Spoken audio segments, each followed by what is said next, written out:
사도행전 19장 1절부터 7절입니다. 사도행전 19장 1절부터 7절까지 교독합니다. 제가 1절 읽습니다. 아볼로가 고린도에 있을 때 바울이 윗지방으로 다녀 에베소에 와서 어떤 제자들을 만나 너희가 믿을 때 성령을 받았느냐 이르되 아니라 우리는 성령이 계심도 듣지 못. 바울이 이르되 그러면 너희가 무슨 세례를 받았느냐 대답하되 요한의 세례니라. 바울이 이르되 요한이 그기를 백성에게 말하되 내 뒤에 오시는 이를 믿으라 했으니 이는 곧 예수. 그들이 듣고 주 예수의 이름으로 세례를 받으니 바울이 그들에게 안수하며 그들에게 말씀으로 방언다고 같이요 모두 12사람쯤 되니라. 아멘. 같이 인사하겠습니다. 주의 이름으로 잘 될 것입니다. 더 잘 될 것입니다. 끝없이 잘 될 것입니다. 아멘. 예배 자리에 함께 하신 여러분, 하나님께서 이 한 주간 동행하심으로 잘 되는 행복한 한 주간의 삶이 될 줄로 믿습니다. 오래전에 CBS의 새롭게 하소서라고 하는 프로그램에 나왔던 신용원이라는 분이 있습니다. 소망을 나누는 사람들의 대표이신데 이분이 아버지 일찍 돌아가셨어요. 가난해요. 어머니 밑에서 홀로 자라는 거예요. 그런데 어느 날 친구 집에 놀러 갔는데 18살짜 때인데 친구 엄마가 이러는 거예요. 야! 용원이 같이 가난하고 아버지 애비도 없는 놈하고 놀지 말라니까? 그렇게 얘기를 하는 거예요. 그게 너무 큰 충격이었던 거예요. 그래서 그날로 가출해가지고 조직폭력배에 들어가고 별짓을 다 하는 거죠. 군대를 갔어요. 그런데 군대에 적응이 안 되는 거예요. 그래서 왼쪽 검지손가락을 자르고 불명예 제대를 했습니다. 대마초, 필로폰 안 해본 게 없는 거예요. 그러다가 결국 경찰의 포위망에 이제 점점 쪼여오니까 결국 절대 저 인간은 근리로 도망갈 수 없다 그렇게 생각한 기도원으로 도망을 갔어요. 기도원에 도망가서 이제 그냥 끝내자 인생을. 그리고 목을 매가지고 죽으려고 그러는데 어머니가 늘 했던 이야기가 생각이 난 거죠. 용원아, 사람들은 하나님의 은혜로 사는 거야. 용원아, 사람들은 하나님의 은혜로 살아가는 거야. 그게 귓전을 때리는 거죠. 그래가지고 하나님 저에게도 은혜를 주세요. 저에게도 은혜를 주세요. 울면서 기도하는데 불덩어리가 훅 들어오는 거죠. 그래가지고 막 대골대골 굴르고 막 난리가 난 거예요.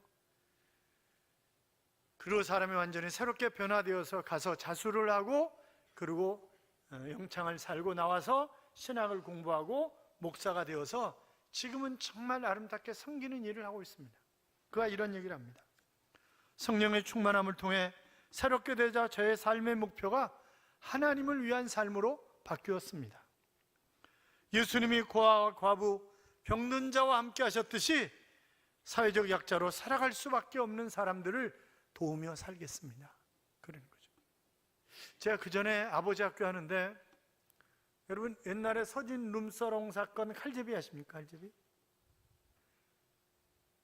본부에서 저를 부르는 거예요. 목사님, 옆에 앉아있는 친구가 서진 룸사롱 사건의 칼제비예요. 그래서 지난 주간에 영창에 나와가지고 지금 온 거라는 거예요. 그래서 목사님이 좀 잘 좀 어떻게. 그 친구는 아주 진짜 머리끝까지 화가 치솟아 있더라고요. 자기 부인이 애들 둘 데리고 어디를 둘 놔두고 도망가 버린 거예요. 그냥 아주 여전사님이 애들을 봐줘가지고 그래서 그분이 부인을 죽이는 것도 좋은데 아버지 학교 먼저 갔다 와서 죽이라고 그래가지고 아버지 학교로 온 거예요. 그러니까 첫째 주, 둘째 주, 셋째 주 막 씩씩거리고 난리가 났더라고요. 근데 넷째 주에 변화되더니 다섯째 주에 제가 인생을 잘못 살았습니다. 그러면서 고백을 하더라고요. 여러분, 예수님 만나고 성령 충만해지면 삶이 확 바뀌는 거예요. 우리가 읽은 사도행전 19장 1절부터 7절까지 말씀에는 아볼로, 바울, 요한, 그 다음에 거기에 한 사람이 또 나오죠. 예수님, 이렇게 네 사람으로 나오는데 1절에 따르면 바울이 에베소에 와서 제자들을 만났는데 그 수가 7절에 보면 12명쯤 되더라 그렇게 기록되어 있어요. 그런데 1절에 특이하게 아볼로가 고린도에 있을 때 이제 그렇게 기록하고 있습니다. 누가복음의 저자가 누구죠? 답을 다 가르쳐 드렸어요. 누가야, 누가. 누가복음의 저자는 누가예요? 그런데 자, 지금 이 이야기를 기록한 누가가 다분히 의도가 있어서 그렇게 기록한 거죠. 의도가 있어서. 자, 우리가 이미 사도행전 18장에서 보았던 것처럼 아볼로는 성경에 아주 뛰어난 그런 사람이었습니다. 그는 명설교가입니다. 그리고 가슴에 뜨거운 열정이 있었기 때문에 복음을 전하는데 생명 걸고 복음을 전하는 그런 사람인데, 그런데 한 가지 빠진 게 있었다. 왜? 그는 복음의 진수를 알지 못해서. 뭘만 알았다고요? 요한의 세례만 알았기 때문에. 그래서 브리스길라 아굴라 부부가 이 아볼로를 자기 집에 모셔다가 간증을 하면서 복음의 진수를 전하는 거죠. 또 이 아볼로도 자존심 다 내려놓고 최고의 학자고 그러고, 그런데 천막 깁는 사람이잖아요, 브리스길라 아굴라. 그런데 자존심 내려놓고 간증을 듣고 그러면서 결국 바로 예수님이 어떤 분이구나 라고 하는 것을 깨닫고 복음이 무엇인가 라고 하는 것에 관해서 다시 한번 그가 묵상을 하며 주님을 만나고 이제 사람이 변화된 것입니다. 자, 그러니까 이 아볼로가 요한의 세례에 관해서 사람들에게 열정을 가지고 복음을 전했는데, 그런데 그 이야기만 들은 사람들이 거기에 제자로 있더라. 이제 그래서 누가가 그렇게 기록을 해놓은 거죠. 바울이 그들에게 물었어요. 너희가 믿을 때 성령을 받았느냐? 성령이 뭔데요? 그렇게 얘기를 하는 거죠. 그러면서 너희가 그러면 들은 게 뭐냐? 요한의 세례입니다. 그래서 바울이 본격적으로 그들에게 복음을 전하기 시작했고, 요한이 바로 회개의 세례를 베풀 뿐만이 아니라 자기 뒤에 메시아가 오시는데 그 메시아가 바로 예수님이다 라고 하는 것을 당신들이 듣지 않았는가? 그러면서 이제 그들에게 복음을 전했을 때 그들이 예수 그리스도를 구주와 주님으로 영접하고 세례를 받고, 바울이 안수할 때 바로 방언이 그리고 예언이 터졌던 것을 오늘 성경은 말씀하고 있습니다. 여러분, 우리가 예수 믿고 구원받은 후에도 늘 힘있게 살아가는 게 아니라 무기력한 그런 삶을 살아갈 때가 얼마나 많아요. 시계추 왔다 갔다 하듯이 그냥 습관적으로 교회만 왔다 갔다 할 때가 얼마나 많냔 말이죠. 그렇잖아요. 왜 그래요? 성령 충만하지 않기 때문에 그래요. 승리하는 신앙생활의 비결은 바로 성령 충만을 받는 것입니다. 우리의 삶이 변화되고 내가 변화되고 교회가 변화되고 한국교회가 부흥하는 비결은 성령 충만에 있습니다. 여러분 그거 아세요? 익숙해지면 매너리즘에 빠져요.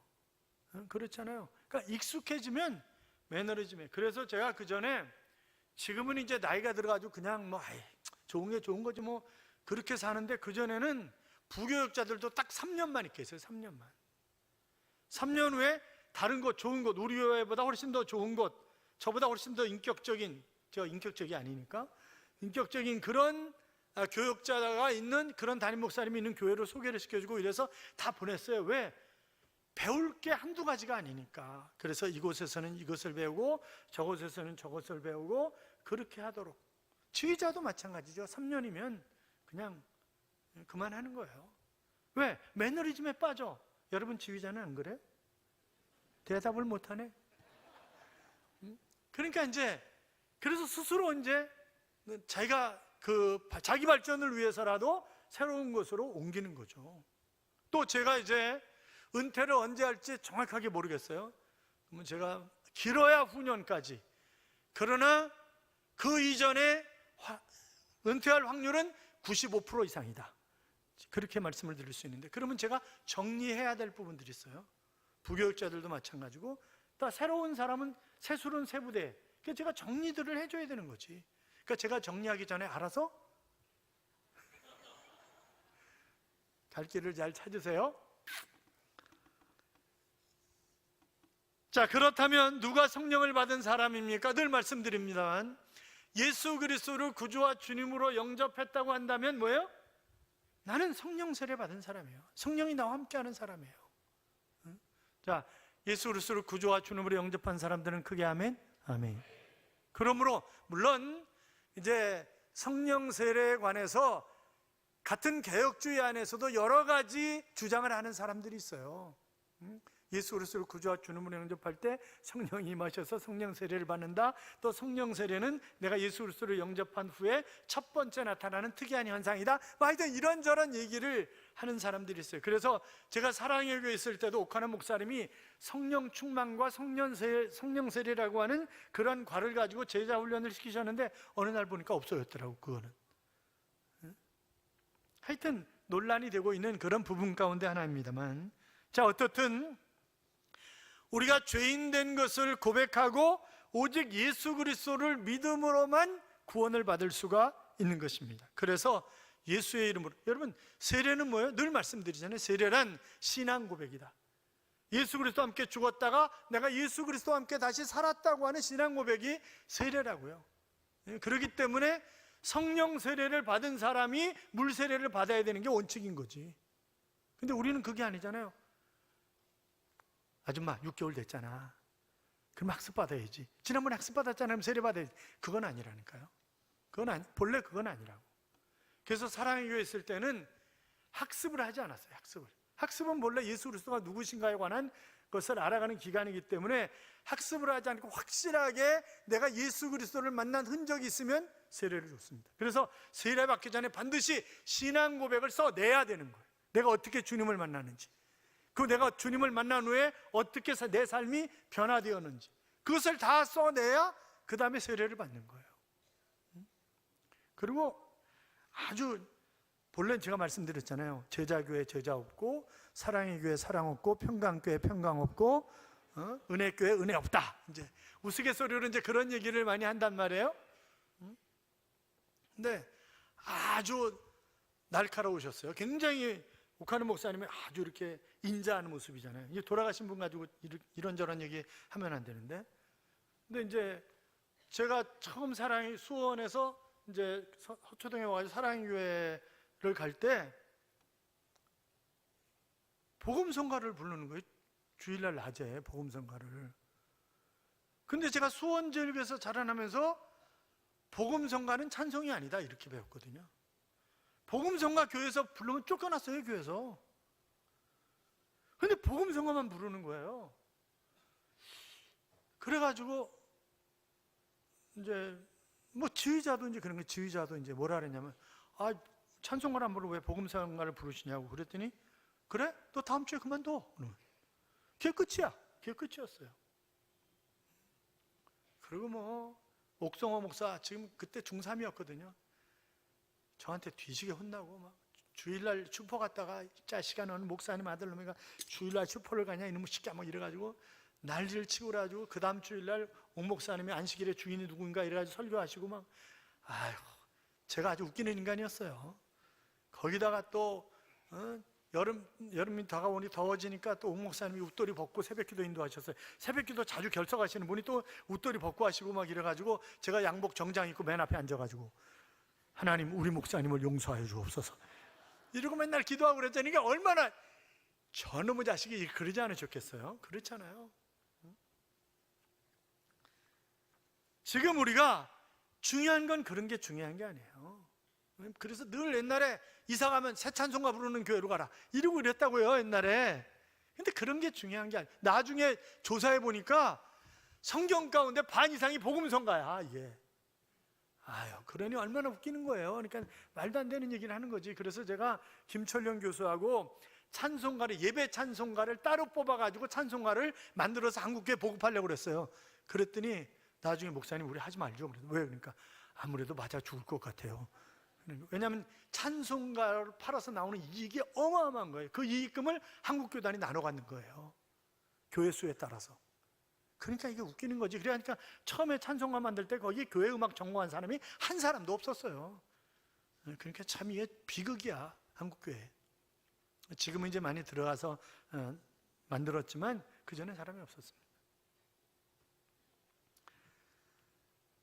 자, 지금 보면 예수님께서 승천하시기 전에 제자들에게 예루살렘을 떠나지 말고 너희가 성령을 기다려라 그랬어요. 그래서 마가의 다락방이라고, 마가의 다락방인지 아닌지는 몰라요. 다만 거기에 자주 모였기 때문에 마가의 다락방이라고 추정되는 곳에 120명 가까이 모여가지고 그들이 열흘 동안 막 기도했을 때 성령이 바람같이 임해가지고 그들이 놀라운 그런 변화가 일어나는 것을 우리가 사도행전 2장에서 볼 수 있지 않냔 말이죠. 그러니까 성령 받기 전에 제자들은 무기력했어요. 보세요, 예수님 붙잡혀가. 그런데 베드로가 뭐라 그랬어요? 저것들은 다 버려도 저는 아닙니다. 저는 생명을. 그런데 지가 제일 먼저 3번씩이나 부인해. 그리고 다 도망갔어요. 그 요한만 멀찍이 쫓아가, 멀찍이. 그래서 멀찍이 따르더니 그런다고요. 그러니까 이게 제자들이 지금 그들에게 성령의 충만함이, 성령이 임하기 전에는 형편없는 무기력한 그런 제자들이었는데, 그런데 오순절 성령 강림을 체험한 후에 어떻게 해요? 나가서 막 복음을 전하는 게, 붙잡혀가 뒤지게 터져. 다시 나와가지고 나오자마자 또 잡혔던 곳으로 가서 또 복음을 전해. 그리고 그거를 아주 은혜스럽게 당연한 것으로 받아들이는 거예요. 그러니까 성령 충만하면 삶이 그렇게 바뀌어가는 거죠. 바울이 제3차 전도 여행의 중심으로 삼았던 이 에베소라고 하는 곳은 소아시아의 코레소스 산맥과 에게 사이에 있는 바로 항구였습니다. 무역 도시였어요. 지금은 에베소에 가보면 바다가 멀찍이 나가 있어요. 이미 많이 메꿔졌고, 그러면서 바다가 멀리 메꿔져 있는데, 그런데 여러분, 옛날부터 항구 도시는, 큰 항구 도시는, 그러니까 여수, 거제 이런 데 와서 돈 자랑하지 말라, 그렇게 얘기했던 거 아니에요? 돈이 뭉쳐거리는 거예요, 돈이. 저희 삼촌도, 저희 부모님도 마찬가지, 황해도 신천에서 피난 오셔가지고 그 외갓집이 이제 배를 했었으니까, 배를 많이 가지고 있었으니까, 그러니까 외삼촌은 내려와가지고 외항선을 타신 거예요. 근데 외항선 타가지고 10번 밀수해가지고 한 번만 안 걸리면 본전 찾는다나 그러고 그러셨어요. 그런데 밀수하다 망했지, 결국. 그러니까 그 정도로 돈이 흥청거리는 도시들이에요. 그러니까 에베소가 마찬가지예요. 돈이 흥청거리고 쾌락이 난무한 그런 도시였고, 뿐만이 아니라 아데미 신전을 섬기는 그런 우상 숭배가 창궐한 그런 도시가 에베소라고 하는 그런 도시였습니다. 자, 그런데 이 에베소에 갔더니, 그 전에 일찍 와가지고 에베소에서는 잠깐 있다 갔기 때문에 에베소에서 많은 사람들이 복음을 접하고 예수 그리스도를 구주와 주님으로 영접하고 돌아온, 그러지 않았거든요. 근데 이번에 2년 동안 머물러 있는 거예요. 그리고 복음을 전하는 거예요. 그랬더니 지금 이제 거기 12명이 있었는데 그들이 뭐예요? 요한의 세례만 알더라. 그러니까 아볼로를 통해서 요한의 세례에 관한 그런 이야기를, 그런 복음을 들었다고 하는 것을 설명하고 있는 거죠. 그래서 너희가 성령을 받았느냐? 성령을 알지 못합니다. 그래서 복음을 전했고, 그랬습니다. 그러니까 우리가 정말 신앙생활을 잘하려면 성령을 인정하고 환영하고 모셔드려야, 그 성령의 지배를 받고 살아야 우리가 신앙생활을 제대로 하는 거죠. 사도 바울 이후에 교회사에서 가장 위대한 전도자로 불리웠던 조지 휘필드라고 하는 분이 있습니다. 이분이 성령에 사로잡혀가지고 대서양을 13번을 횡단하면서 미국에는 7번 가가지고 복음을 전해서 확 뒤집어 놓은 그런 사람이에요. 뿐만이 아니라 영국, 웨일즈, 스코틀랜드, 아일랜드 이런 전역을 돌아다니면서 순회 선교를 했고, 34년 동안 큰 대중 집회만 18,000만, 작은 집회까지 합치면 34,000만, 그러니까 하루에도 몇 번씩 집회를 인도하면서 다녔던 그런 분인데, 이분이 이런 얘기를 하셨어요. 내 몸이 녹이 슬어서 못 쓰게 되는 것보다 차라리 주님을 위해서 달아서, 하도 써서 달아서 없어지는 것을 나는 더 원한다. 그러니까 얼마나 그가 충성한 사람이었는가라고 하는 것을, 그가 죽은 후에 기록되어진 그의 설교 때문에 18세기의 대각성 운동과 부흥 운동에 불을 지폈고 세계 선교에도 큰 영향을 끼친 것입니다. 오순절날 약속하신 성령이 불과 바람 같은 능력으로 임했던 것처럼 빌립을 통해서, 사도 바울을 통해서 예수님의 제자들에게 나타난 거죠. 그 능력은 조지 휘필드에게도 나타났고 오늘날 우리에게도 나타나는 것입니다. 그러므로 우리는 성령 충만한 삶을 살아야 됩니다. 자, 바울이 세례 요한이 세례를 베풀며 믿도록 증거한 그리스도가 바로 예수님이라고 하는 사실을 설명했을 때 바로 그들이 세례를 받고 그리고 방언과 예언이 그들에게서 나왔다 하는 그런 얘기를, 그러니까 보면 사도행전을 가만히 연구해 보면 성령 충만한 현장에서 나타나는 첫 번째 현상이 방언이었어요. 방언이에요. 그러니까 방언 못 하시는 분들은 또 나 성령 충만 안 한 건가? 아니, 그거는 아니에요. 모든 사람이 다 성령 충만한 건 아니에요. 욱하는 목사님은 그런 얘기 하시더라고요. 자기가 방언을 못 해가지고 하나님 나 제발 좀 방언을 달라고 막 며칠 기도했더니 하나님이 그러시더래요. 야, 나는 너한테 딴 거 많이 줬잖아. 다른 거 많이 줬잖아. 그렇게 얘기하시더라는 거예요. 그러니까 꼭 성령 충만 받아야, 아니, 성령 충만한 현상이 방언 가운데 하나이지만 방언을 해야 성령 충만한 것은 아니다. 그래서 처음에는 방언으로 나타나요, 성령 충만한 현장에. 그런데 시간이 흘러가면서 이 성령 충만한 현장은 복음 증거하는 것으로 나타나는 것입니다. 자, 그러니까 내가 정말 복음을 받아들이고 내가 성령 충만하냐 아니냐라고 하는 것은 뭐예요? 내가 지금 전도하는 삶을 사느냐 아니냐, 거기에 따라서 내가 충만하냐 아니냐라고 하는 것을 판가름할 수 있다라고 하는 것입니다. 그 사도행전이 우리에게 보여주는 거예요. 성령이 이끄시는 대로라고 하는 책을 쓴 스토미 오마샨이라고 하는 목사님이 있어요. 이분은 아주 베스트셀러 작가입니다. 그분은 여자세요.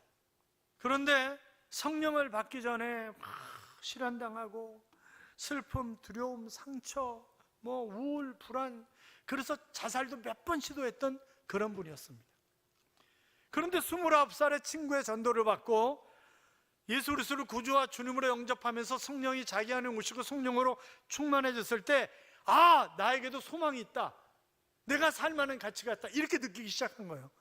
난 살만한 가치가 있는, 그래서 필요해서 하나님 나를 이 땅에 보내셨구나, 그렇게 생각을 하고 그가 책을 썼는데 그 책에서 이렇게 얘기를 합니다. 성령님이 우리 안에 거하시면서 우리가 좀 더 예수님을 닮아가도록 도우시고 하나님께서 원하시는 삶을 살아갈 수 있도록 하기 위해서 우리 안에서 일하십니다. 성령 충만하면 우리의 인격이 변화되고 성령의 열매를 맺게 됩니다. 성령의 열매는 하나님의 뜻에 순종하며 사는 사람 안에서만 나타납니다. 우리는 성령을 우리의 삶의 액세서리로 생각해서는 안 됩니다. 성령이 곧 우리의 삶입니다 하는 그런 이야기를 했습니다. 여러분, 그렇습니다. 성령이 우리의 삶이라고요? 내가 성령의 삶을, 아니 성령이 나를 지배하시는 그런 삶을 살아갈 때 놀라운 역사가 일어나는 것입니다. 사도행전 19장 10절에 보시면 두 해 동안 이같이 하니 아시아에 사는 자는 유대인이나 헬라인이나 다 주의 말씀을 듣더라. 자, 2년 동안 말씀을 전했어요. 귀신이 추방되고 병든 자가 치료되고 놀라운 역사가 일어나게 됩니다. 심지어는 바울의 손수건 앞치마만 갖다 얹어도 병이 치료되는 그런 역사가 일어났습니다. 자, 에베소가 주의 복음으로 뒤덮이자 우상 숭배였던 도시가 복음의 도시로 바뀌게 되는 것입니다. 거기에 마술사들이 있었어요. 그들이 어마어마한 책을 가지고 있어. 그런데 거기 보면 이와 같이 주의 말씀이 힘이 있어 흥하여 세력을 얻으느니라, 그렇게 기록하고 있는데 그 책값을 거의 기록되어 있는데 그것이 140명의 노동자가 1년 동안 노동해서 얻을 수 있는 수입이에요. 그러니까 지금으로 계산하면 약 50억 가까이 된다는 거예요. 50억 가까이. 그 책을 그 책으로 돈 벌어 먹고 살았어요. 그런데 그 책 다 불태우는 거예요, 지금. 현대 부흥운동의 아버지인 찰스 피니가 변호사로 29살 되던 해에 회심했습니다. 그리고 예수 그리스도를 영접하게 됩니다. 성령 세례까지 체험을 하게 됐습니다. 그리고 이렇게 고백을 합니다. 한 세기에 4분의 3에 달하는 제 생애가 다하기까지 주님의 일은 계속되었으며 주님의 일하심으로 50만 명의 영혼들이 주님 품으로 돌아왔습니다. 그러나 저를 이끌어준 것은 저의 지혜가 아니었습니다. 저의 무지와 무력함을 뼈저리게 느끼면서 계속 하나님을 바라보며 그분의 인도하심을 간절히 구했고, 그분께서는 성령으로 친히 나를 이끌어 주셨습니다. 따라서 저는 이 모든 사역의 열매들을 그분의 것으로 인정할 수밖에 없습니다 하는 그런 이야기를 했습니다. 우리나라는 어떻습니까? 우리나라 한국의 성령운동은 1903년 하디 선교사님에 의해서 원산에서 시작이 되었습니다. 선교사님들을 모아놓고 집회를 인도하려고 하는 중에 그가 기도하는데 자기가 정말 교만한 인간이라고 하는 그런 생각이 들더라는 거예요. 그 자기 교만을 뼈저리게 회개하는 거예요. 그러면서 선교사님들이 뒤집어졌습니다. 그 부흥운동이 4년 뒤에 바로 평양 대부흥운동으로 연결이 된 것입니다. 여러분, 돈 앞에는 사람들이 다 약해집니다. 여기는 뭐 주변에 그 아파트가 아직 다 안 지어진 데들이 많았고, 또 갈매동 사는 분들이 착한 분들이기 때문에 그런 분이 없었는데, 중계동에서 교회 지을 때는요, 불어놓고 리모컨 못 들어가게 하고 쌩 난리를 쳤던 분들이 있어요. 그분이 교회 다니는 분들이야, 다른 교회. 왜? 돈 때문에, 돈 때문에. 그러니까 이게 돈 앞에서, 아니 제가 잘 아는 어떤 교회가 건축을 하는데 이게 뭐 이제 땅을 파다가 옆집에 약간 금이 갔어요. 그런데 그 집이 교회 다니는 집이야. 새 집으로 지어놓으라는 거예요, 새 집으로. 그래서 교회가 얼마나 애를 먹었는지 몰라요. 그러니까 돈 앞에서 사람들이 권사관, 장로관, 뭐 집사관, 목사관 뭐 없더라고. 이게 돈 앞에서. 길선주 장로님이 자기 친구가 죽었어요. 죽어가면서 여보게 내 자산을 잘 정리해서 그래서 내 아내에게 해주게. 그러니까 알았어, 걱정하지 마, 걱정하지 마. 재산 정리하면서 일부 착복했어요. 일부 착복을 한 거예요. 그래가지고 그게 회개가 터지는 거죠. 그러면서 온 교회가 회개하고 별의별 사람이 다 나타나는 거예요. 뭘 훔쳤다, 뭐 어떻게 했다, 간음했다, 뭐 했다 다 나오는 거지. 그래가지고 일본 형사들이 장대현 교회 가면 다 잡아올 수 있다, 그랬다는 거 아니에요. 거기서 다 회개하고 막 그게 며칠 계속 이어지니까. 그리고 그 회개 불길이 뭐 원산, 서울 할 것 없이 막 퍼져나가는 것입니다. 당시 한국교회 부흥을 지켜보았던 해리스 선교사님은 이렇게 이야기를 했습니다. 수천 명이 글 읽는 것을 배우기 시작했고, 술주정꾼, 도박꾼, 도적놈, 살인자 수천 명의 잡신 숭배자들이 새 사람으로 바뀌었다. 학교가 설립되고 병원이 설립되고 여성 지위가 향상이 되고 무속과 우상 숭배에서 해방이 되고 일제 식민지 정책에 대항할 민족 의식이 고취시켜졌고 독립운동을 일으키게 만든 기초가 된 것이다. 그리고 부흥운동의 결과 한국의 소돔이라고 불리웠던 평양은 불과 15년 만에 거룩함으로 불타는 동방의 예루살렘으로 변화되었다. 여러분, 성령 충만하면 이렇게 놀라운 역사가 일어나는 것입니다. 우리도 성령 충만해서 주님이 다시 오실 때까지 정말 아름답게 쓰임받아 하나님 앞에 이익을 남기는 하나님의 자녀들이 되시기를 주님의 이름으로 축원합니다. 자, 누가가 기록한 누가복음과 사도행전에는 성령 충만이라고 하는 표현이 많이 나와요.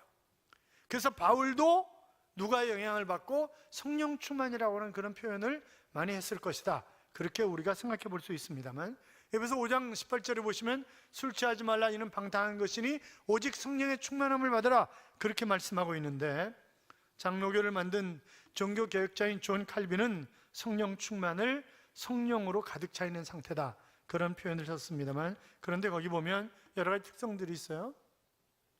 명령형입니다. 이건 하나의 제한이 아니라 성령 충만 받으라고 하는 명령이에요. 복수형입니다.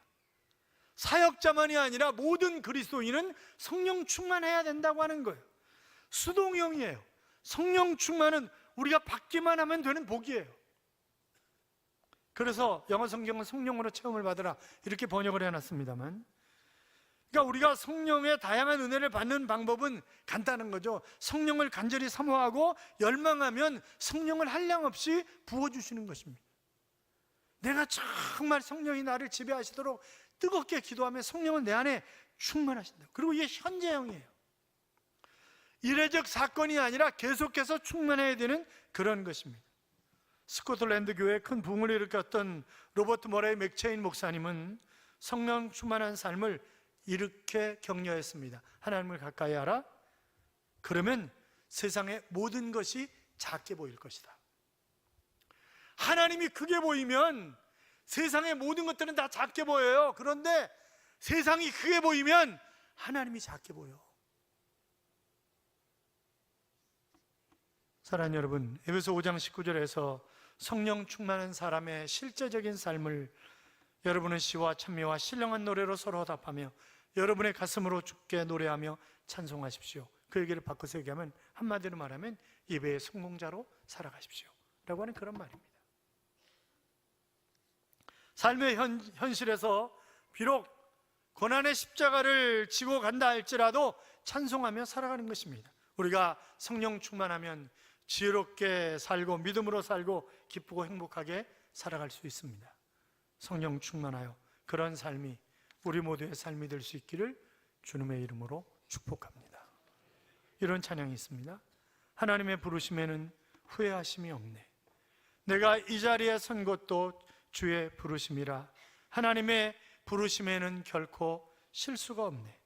나를 부르신 하나님의 신실하심을 믿네. 날 부르신 뜻 내 생각보다 크고 날 향한 계획 나의 지혜로 측량 못하나 가장 좋은 길로 가장 완전한 길로 오늘도 날 이끄심을 믿네 라고 하는 그런 찬양입니다.